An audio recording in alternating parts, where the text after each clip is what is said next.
Hallelujah. Your words, thank you, Jesus.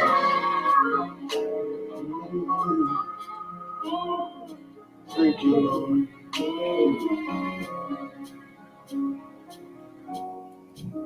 It's over.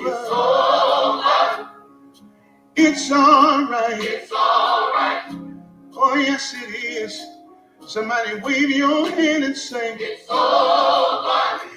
It's all right. It's all right. Oh, yeah. No matter what you're going through, God will see you through. It's all right.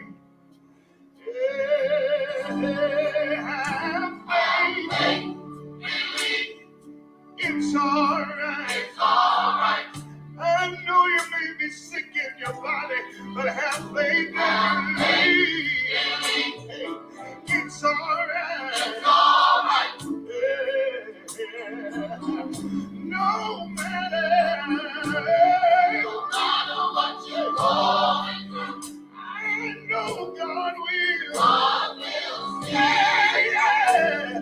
It's all right. It's all right. It's all right. Hey, God said, I know it's all right. It's all right. I don't care what the doctor may have said to you. Good evening, beautiful people. My name is Jenna, and you're listening to Intellectual Radio, Voices of Change. The song you just heard is from a local choir right here on the west side, St. Agatha Choir. The lead vocalist is Tim White, and the song is talking about it's over, it's all right. And that's what we're going to be talking about today. We're going to talk about overcoming adversity. And I am just so honored and so blessed of the guest that I have today that she's willing to be so open and so candid. Today, I'm going to sit down with Rita Isbell, the sister of one of the Dahmer victims, and we're going to discuss her brother, his life, his legacy, and how this experience has impacted her. You know, the Jeffrey Dahmer case was a gruesome series that was recently captured on Netflix and remained the #1 show for a while, in spite of being 31 years old. It was 31 years ago. The series tackled the motives of Jeffrey Dahmer and how he became one of the most notorious serial killers in America. His murders, which consisted of men and adolescent boys, were executed in Milwaukee, Wisconsin, and I found out recently, Ohio, between 1978 and 1999. Today, I'm going to discuss briefly the background of that serial killer, but I'm going to focus on the victim name being Errol Lindsey, through the lens of his sister, who is here with me today. Her name is Miss Rita Isbell. I always start off with a scripture, and today it's not going to be any different. This is Philippians 4:6, and it says, "Do not be anxious about anything, but in everything by prayer and supplication with thanksgiving, let your request be made known to God." And that is such a true scripture. So who was Errol Lindsey? Errol Lindsey lived in Milwaukee and was only 19 years old at the time of his murder. Those who knew him described him as a real nice guy who was upstanding and generous and who loved helping others and took pleasure in making new friends. I'm sure his sister's going to probably tell us another side of him. I can't wait to hear it. Errol was popular, kind-hearted, and very close to Rita. What happened to him? The reports claim that on the day of his murder, he was sent out on an errand to get a key cut, and on his way, he crossed paths with that monster, Jeffrey Dahmer. On April 7th, 1991, Dahmer met Errol Lindsey and lured him back to his apartment. It was there where he drugged him and kept him alive to perform that gruesome experiment. The experiment was he drilled a hole in his head and poured hydrochloric acid into his head, hoping to render the victim in a vegetative state. He then murdered the 19-year-old. Later, he decapitated him and disposed of some of his body. Jeffrey Dahmer was arrested months later on July 22nd, 1991, after one of his victims, Tracy Edwards, managed to escape and led officers to his apartment. Errol fathered 2 daughters that he never got the chance to meet. His loss was sudden and tragic, and today we're going to hear from the voice of his sister, Miss Rita Isbell. Rita, I want to thank you for coming on Intellectual Radio's Voices of Change. Good evening. Good evening. How are you doing this evening? I'm doing good, Janice. Wonderful, wonderful. And we got to tell this backstory. Anybody who's listening right now within earshot of me, first of all, I want you to share. Tell your friends that we're on talking to Rita Isbell about the life of her brother and about some of the things that she went through. And I want you to leave a comment. Say hello to Rita. Say hello to me. But say hello. Say something. Comment. Yeah, I want to encourage them to say something. I mean, it's so exciting to get you as a guest. When I was hearing about all the people who have been trying, prior to the show, we kind of talked briefly, and you told me about all the people who have been trying to get you on the show, and I was like, wow, Yes. It's unbelievable. That Netflix, did you happen to see the whole show? No, I didn't watch it at all. Okay, I actually saw it. That's what generated some of the questions I had, because I wanted to know if some of that stuff was true. Oftentimes when you see film, there's a gap between reality and the film. So as we talk through this, you can kind of answer some of those questions. I'm going to start out with, I want you to tell me a little bit about your brother, something that we wouldn't know. Was he a jokester? Was he funny? Oh, yes. All the time, really. He was like a big brother to my children. Mm-hmm. And he was just a typical kid growing up doing basic teenager stuff. And, it's not a whole lot to tell because he only lived what? Oh, geez. What was it? 34 days over 18. He just lived 34 days of being 19. So he had just turned 19. He just turned 19. Yeah. Janice, his birthday was March 3rd, and he left home April 7th. So, yeah. He's just a little bit out of school. I mean, he was a baby. Yes. He was just out of school. How many other siblings did he have? Did he have any more? Was it just? Yes, it was 6 of us. It was 3 girls and 3 boys, and he was the last. I was the first. Yeah. Okay.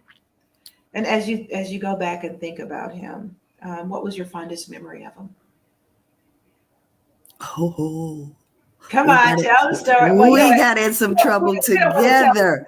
Earl and I got in trouble together. Earl and I have done some things that I can't mention because I'll probably get arrested right now. I doubt it.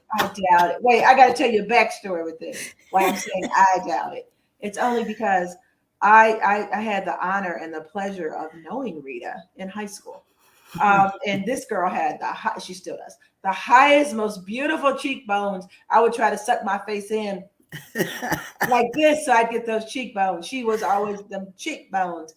So I knew her from school. So when I'm sitting in Chicago in 1991 and I saw her blasted on every major news station, literally, when they during the trial, they were able to talk to the family. And I'm going to show a clip of that later on, but Rita's face was blasted on NBC, ABC, CBS, everywhere. And I'm like, that's Rita. I could not believe it. And I didn't put the two together. I didn't realize Earl was her blood. Right. Oh my God. Anyway, so that's the link. So when she said her and her brother did some things that we wouldn't believe, she was a good girl. I can't believe that. And that was like 30 years ago. I don't believe it, but okay. Well, Janice, you forgot to mention that, yeah, we knew each other from school, but you never knew I had any siblings. I knew you and Tony. And I thought Tony was my brother. Yes. I thought it was just you and him. No. I didn't know about the younger ones, but did you know that I had came from a family of 10? No. See, you only know Ben, right? Yes. Yeah.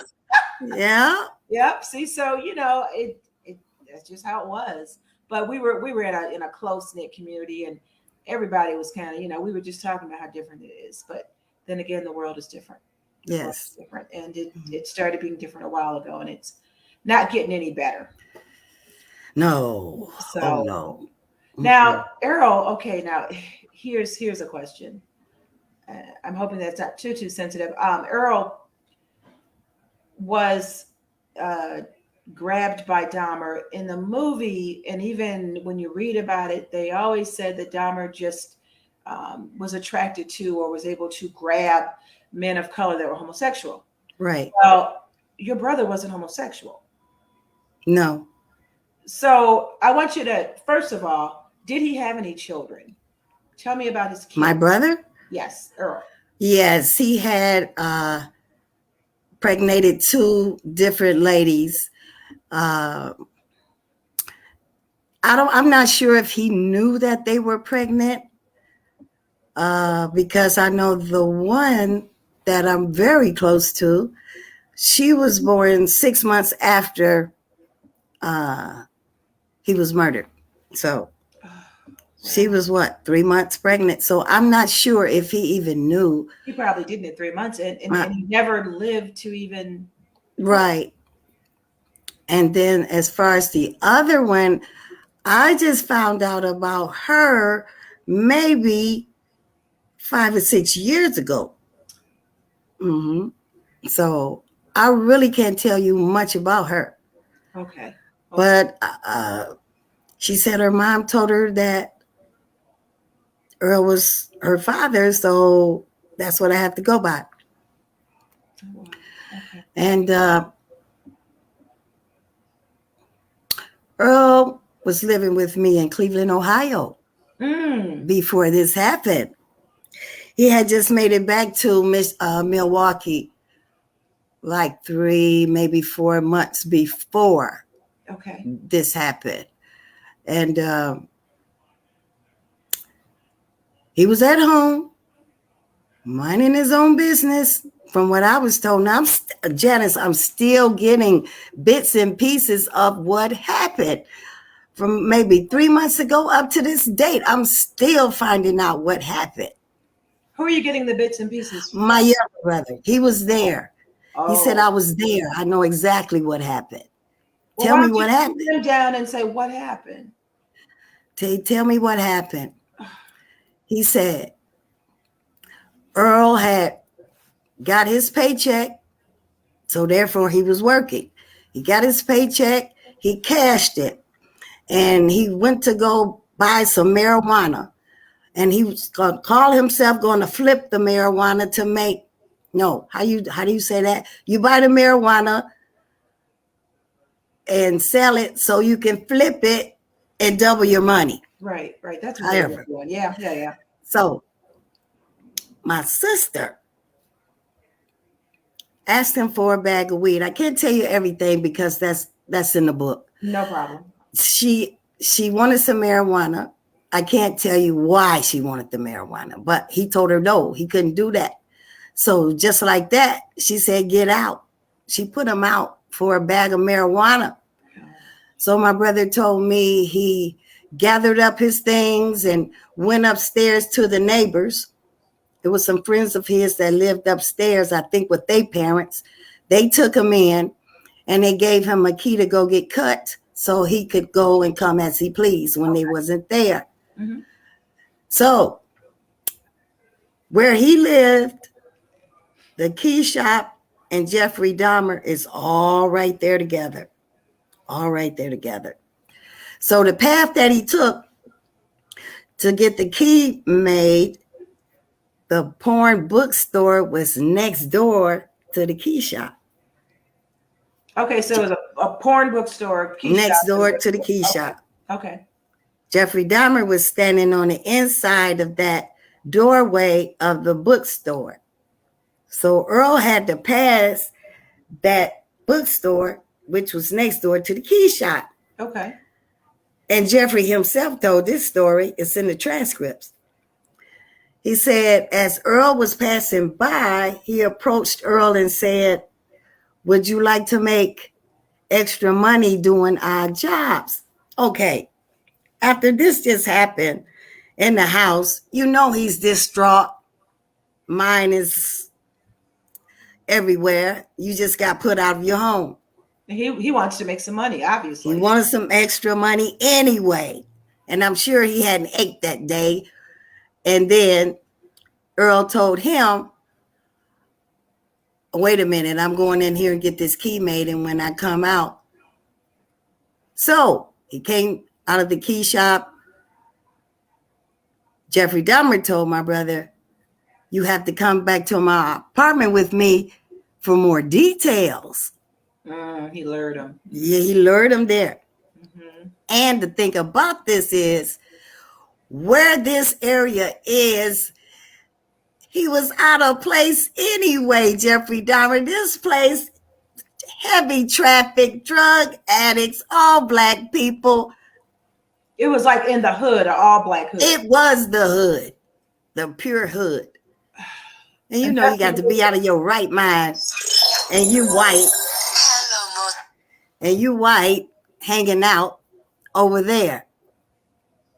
So. And he lived there, right? That's where he lived. That's his. Yes. He chose that area for a reason. He knew he could get away with everything. You see, he did. Nobody questioned him. The apartment building that he lived in, it was drug addicts and everything else going on in there. Those. I'll be honest. Sounds to me like they didn't even care. They didn't care.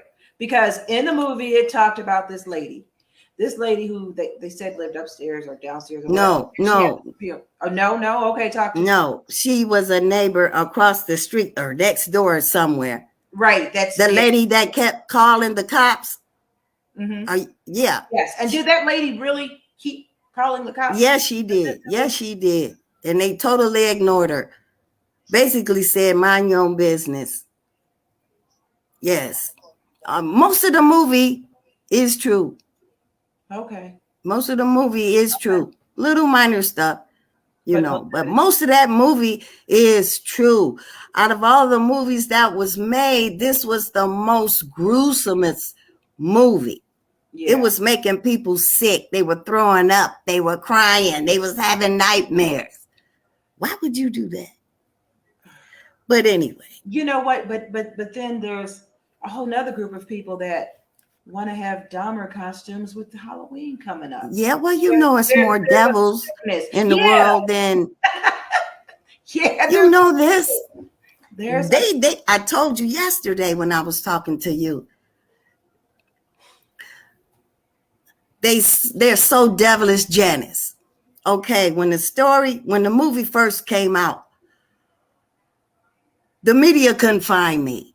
So they went after every Isbell they could find. Every last one of us. They couldn't find me. So you had certain Isbells that was reaching out, giving their opinions, speaking for me. I hadn't even spoke to them. And I still haven't spoke to them. Most of them. The ones that's doing all the talking and the interviews. Because I've seen a whole lot of them. I've seen some from the UK, a couple from the UK newspapers. And I'm like, you talk to people from the UK? Yes. Yes. Mm-hmm. Now, you kind of made mention, I don't know if you even want to talk about it right now because it's premature, of that'll be in the book. That'll be in the book. All the details will be in the book. The names will be mentioned in the book. Okay. And they don't want the book to come out. Why? I know my family don't want the book to come out because the truth is going to be told. The truth is going to be this didn't have to happen. Well, Janice, this didn't have to happen. Can you write the book possibly without defaming your own family by just talking about what happened to your brother and the incident without... I can. But they won't leave it alone. It keeps going on. The evilness keeps happening. So why not mention the names? You're not ashamed to keep doing this stuff. So I'm not ashamed to tell who it is. Okay. Alrighty then. Let me go. Yes, ma'am. Let me go on to the next question. You talked about one of his daughters who you're really close to, your niece. Yes. Tell me something about her. Because she wasn't even around. She never even knew her father. No. But she's a young adult now, and being that she saw the movie, luckily no one knows who she is, right? Well, she's been contacted and they won't leave her alone. How do they know who she is? Oh. Just like we talked about right before the show started. If they want to find you, they can. Because it seems like she'd almost be incognito because she was, not even born when he passed. And wow. Now, how old is she? She's about 30 then, right? Because it's been 30 She's years. exactly 31 years old. Wow. And are you guys close? Very. Good. Does she have the cheekbones? I'm just curious. No, she has his eyes. She has his eyes. Okay. Yeah, he had I saw pictures, all kind of clips, and he has a friendliest looking eyes, but he looks like such a little guy, but then he was only 18. Yeah. Okay, the lady playing your role, and I know you didn't see it, but hopefully you've heard about her. Miss Barnes. Her name is Barnes. Her last name is Barnes. She had the shirt on. Were you able to coach her at all? I never met her. Oh dear. Okay, she had you down, I'm gonna tell you. Yes, she did. She did. She had you down, Pat. She had you down. She did.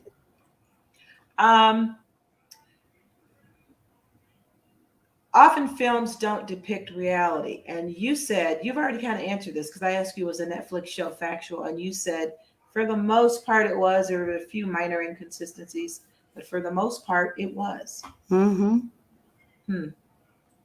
I guess it would be hard for me to watch that because it was hard to watch anyway. I remember when it was happening in reality 31 years ago, and it was just, I couldn't figure out why it took so long for them to nail him. It took 16, 17 men, other than the fact that they were brown. They wasn't trying to. I mean, if you've been called complaining about the older, the Asian boy, they weren't trying to hear that. Well, it was like, you ought to be glad this white man over here with y'all. Don't nobody want to live over here. And I was kind of surprised he was so comfortable. Wouldn't you be? No. Over there? If you were white?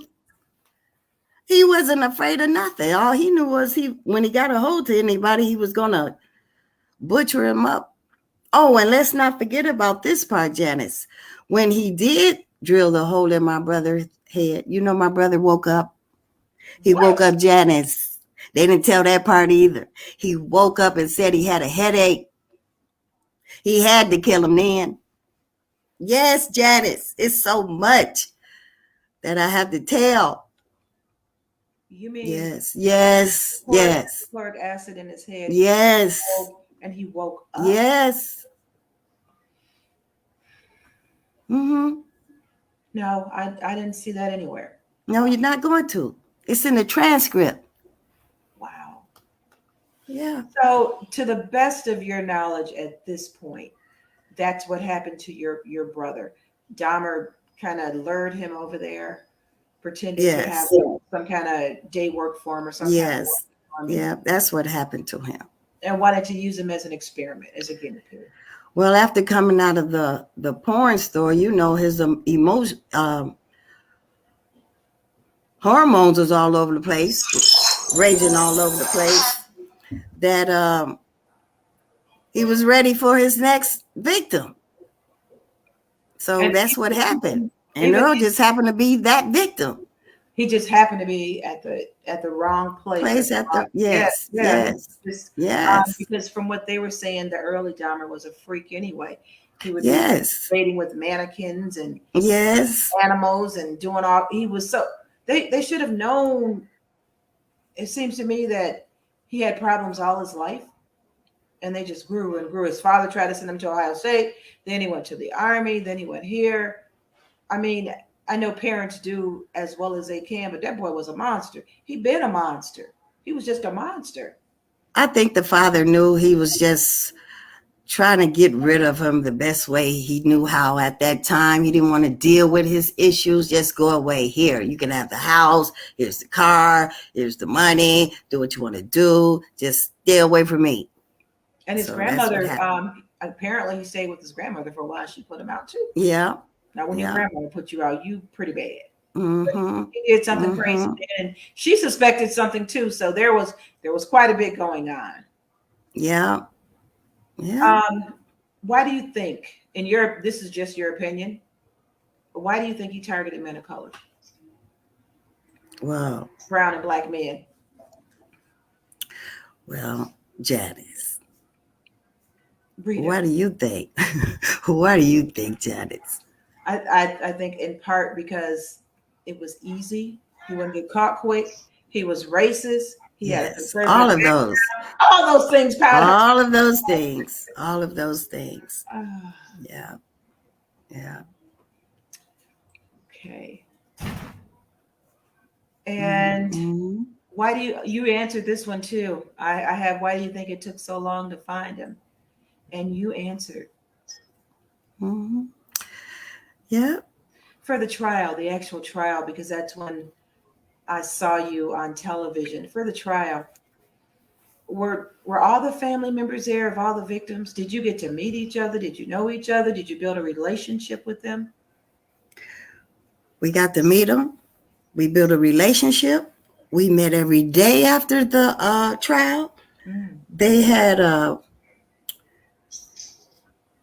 like a victim witness program for the family members where we would go meet and they would feed us, and to the point that even got out of hand.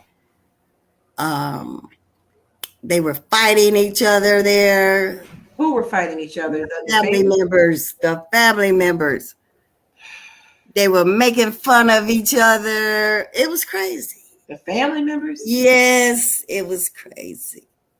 It was crazy. Were you there all the time? I was there for all of that.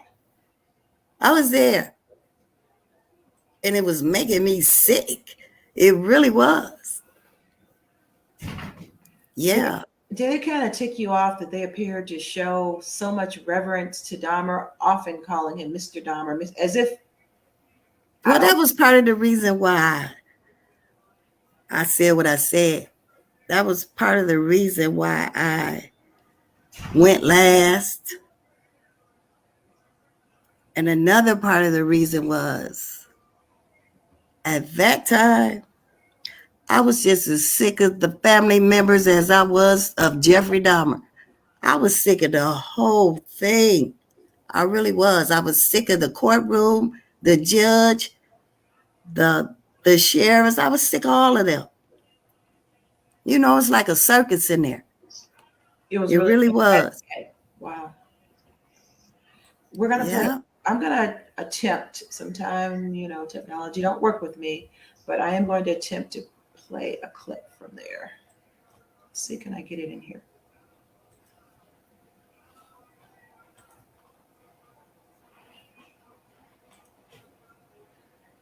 Let's see. My name is Rita Isbell, and I'm the oldest sister of Errol Lindsey. Whatever your name is, Satan. I'm mad. This is how you act when you are out of control. I don't want to ever see my mother have to go through this again. Never, Jeffrey. Jeffrey, I hate you, mother. I hate you. This is out of control. Don't me, Jeffrey. I kill you. And look at me, mother. I kill you. Punch him, Rita.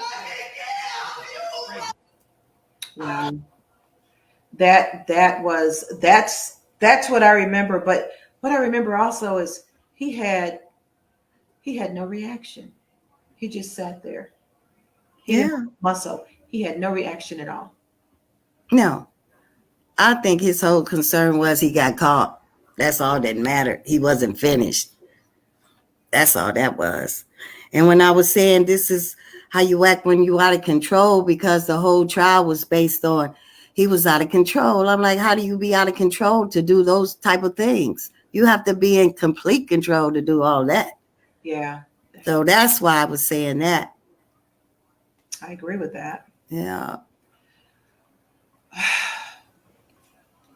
How has your life been for your family since that horrific event?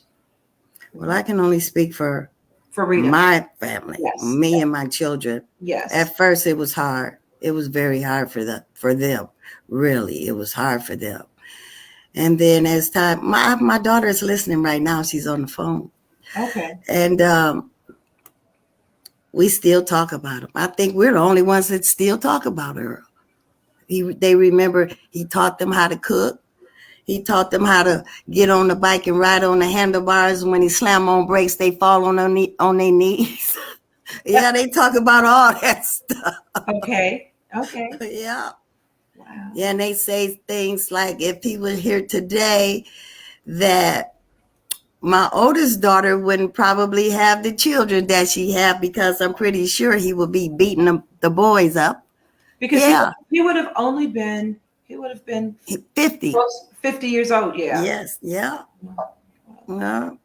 Yeah, I think me and my children are the only people I hear talk about him, except for my younger brother now. Okay. He still talks about him. Wow. Yeah. To keep his memory alive. Yeah, they were very close. Very, very close. He doesn't live here either. He lives in Kansas. Wow. They really moved way away. Yeah. Did the Netflix movie open up old wounds for you? Even, you said you didn't watch the whole thing, but just by hearing it, because there's so much talk about it, it was number one. That's all they were talking about. Well, I didn't know how to take it at first. And then I had to sit back and think. I had to realize, okay, I get it. It's Halloween. And it's I call them the alphabet people. The LGBTQ community is being promoted. Yeah, I call them the alphabet people. That's what somebody else said. Yeah, they're the alphabet people.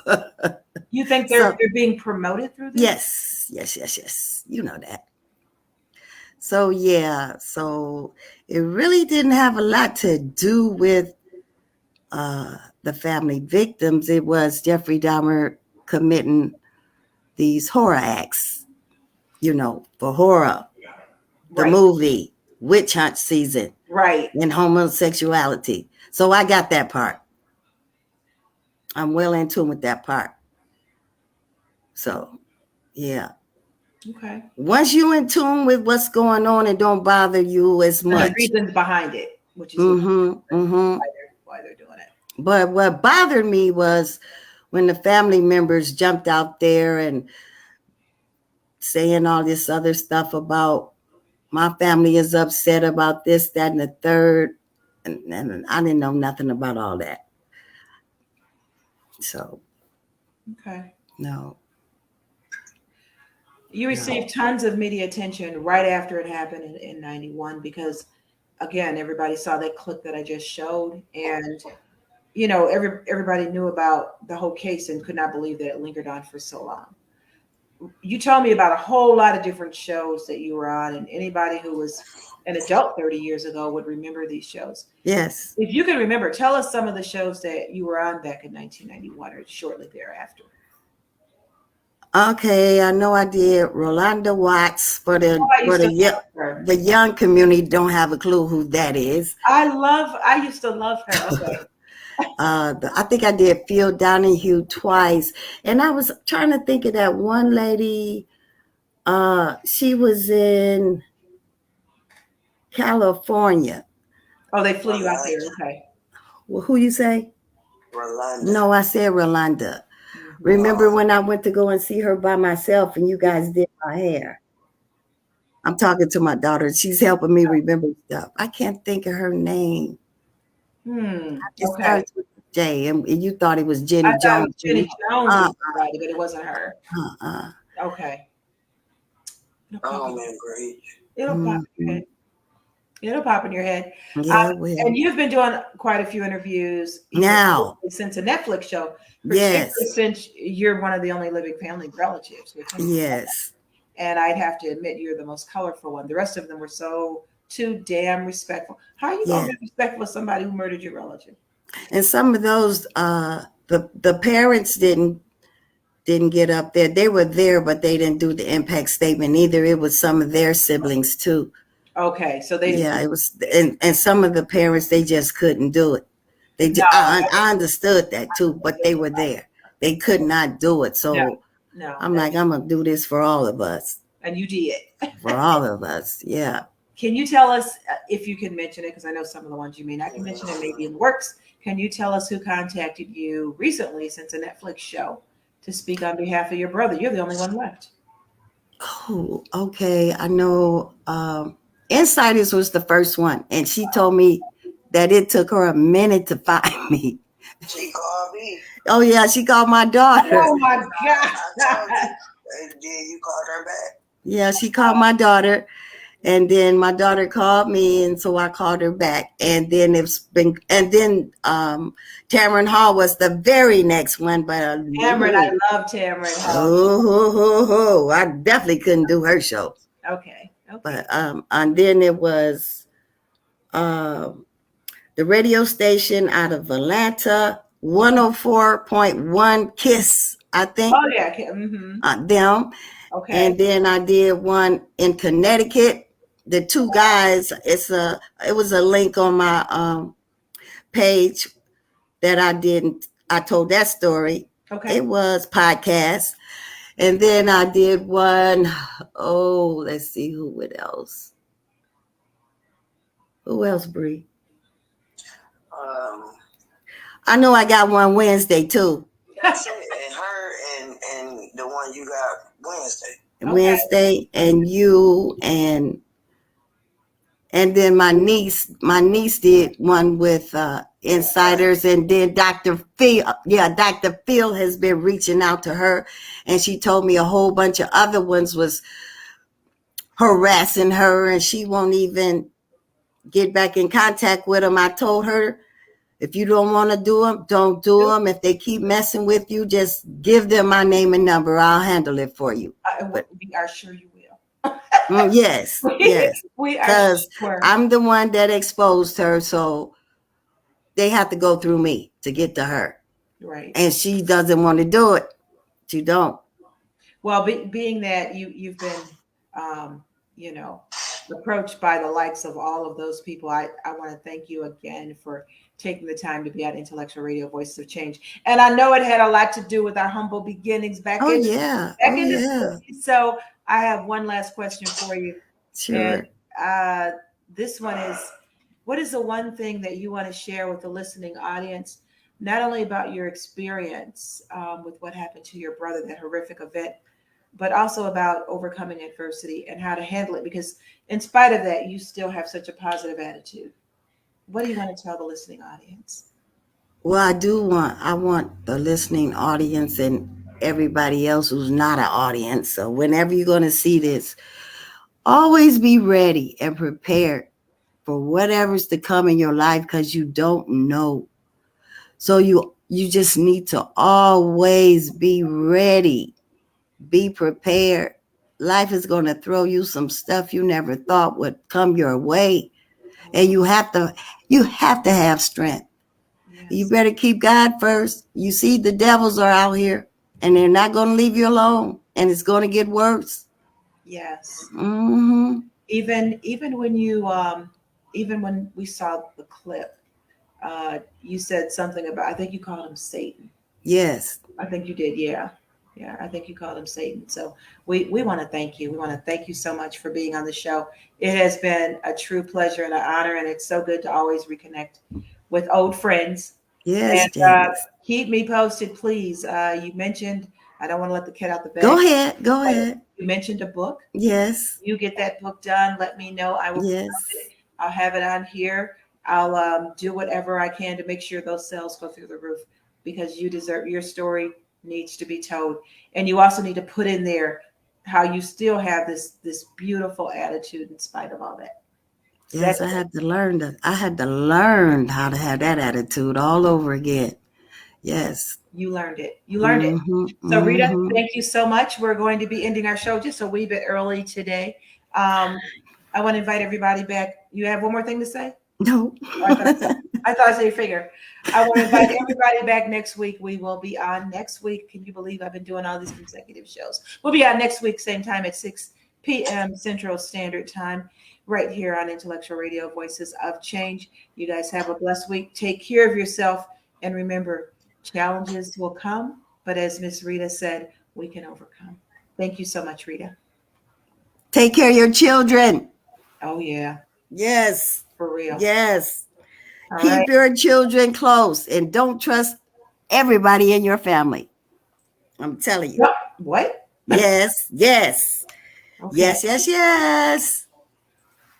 Well, yeah. Okay, Janice. Okay. All right. Be blessed. Thank you, Janice. You are so welcome. Thank you. Okay.